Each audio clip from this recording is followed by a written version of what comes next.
என்னது தண்ணீருக்கு ஒரு மாநாடா? சீமானுக்கு என்னங்க ஆச்சுன்னு கேட்கிறாங்க. காவிரி பிரச்சனை, பாலாற்று பிரச்சனை, முல்லை பெரியாறு பிரச்சனை போன்ற பிரச்சனைகளுக்கு நம்ம போராட்டம் தானே பண்ணுவோம். இது என்னங்க புதுசா தண்ணீருக்காகன்னு ஒரு ஸ்பெசிபிக்கா ஒரு மாநாடு அப்படின்னு கேட்கிறாங்க. தமிழ்நாட்டுல இந்த அண்டை மாநிலங்கள பிரச்சனையை தாண்டி நிலத்தடி நீர் மாசுபடுறது, நிலத்தடி நீர் குறையிறது, இந்த ரசாயன ஆலை கழிவுகளால குடிநீர் ஆதாரங்கள் பாதிக்கப்படுறது போன்ற நிறைய பிரச்சனைகள் இருக்கு. இதை தாண்டி தண்ணீர் குறித்த ஒரு உலக அரசியலே இருக்கு. இது குறித்தெல்லாம் தமிழ் மக்கள்கிட்ட கொண்டு போய் சேர்க்கறதுக்காக நாம் தமிழர் கட்சி தண்ணீருக்காக ஒரு மாநாடு நடத்துது. அப்படி என்னங்க தண்ணீர்ல ஒரு உலக அரசியல் இருக்கு அப்படின்னு நீங்க கேள்வி எழுப்புனீங்கன்னா, உங்களுக்கு ஒரு சின்னதா ஒரு சாம்பிள் ஒன்று சொல்றேன். நீங்க கத்தி திரைப்படம் பார்த்துருப்பீங்க. அந்த திரைப்படத்தின் பிரதான மூலம் தண்ணீர் பிரச்சனை தான். அந்த படத்துல கதாநாயகனுடைய பேர் விட்டுருங்க, வில்லனுடைய பேர் என்னன்னு பாருங்க, ஷிராக் அப்படின்னு இருக்கும். ஏன் இந்த ஷிராக்ங்கிற பேர் அவருக்கு வச்சாருன்னு நம்ம ஆய்வு செய்யும் போது, பிரான்ஸ்ல பாரிஸ் நகரத்துல ஜீன் அப்படின்னு ஒரு நதி ஓடுது.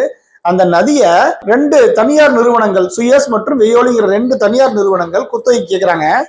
அங்க இருக்க அந்த பிரதமர் என்ன செய்யறாருன்னு பாத்தீங்களா, ஒரு நதியை 2 நபர்களுக்கு ஏலம் கொடுக்குறாரு. வலது கரையில வெயோலியும் இடது கரையில சுயஸும் தண்ணீர் எடுத்துக்கொள்ளலாம் அப்படின்னு சொல்லிட்டு தண்ணீரை தனியார் மயம் ஆக்குவதில் ஒரு புரட்சியை செய்தவர் தான் ஜாக்கிஸ் சிராக். அவரை நினைவு கூறும் விதமாகத்தான், அதாவது இப்படி ஒரு மோசமான புரட்சியை செய்தவர்கிற அடையாளத்தின் அடிப்படையில தான் கத்தி திரைப்படத்துல வில்லனுடைய பெயர் ஜாக்கிஸ் சிராக் அப்படின்னு சொல்லி வச்சிருப்பாங்க. இதற்கு அப்புறம் பிரான்ஸ்ல மிகப்பெரிய அளவுல வரி உயர்வு நடக்குது. அதாவது தண்ணீருடைய வரிய வெயோலியவும் சுயஸும் போட்டி போட்டுக்கிட்டு ஏத்துறாங்க. இதனால மக்கள் கடுமையா பாதிக்கப்படுறாங்க. அதற்கப்புறம் நகரசபை உறுப்பினர்கள் இதை எதிர்த்து போராடுறாங்க. இது போராட்டத்துக்கு அப்புறமேட்டு 2008 வந்த மேயரான டிலனாய் அப்படிங்கிறவர் தான் இந்த ஒப்பந்தத்தை ரத்து பண்ணி மக்களை அந்த பிரச்சனை மீட்கிறாரு.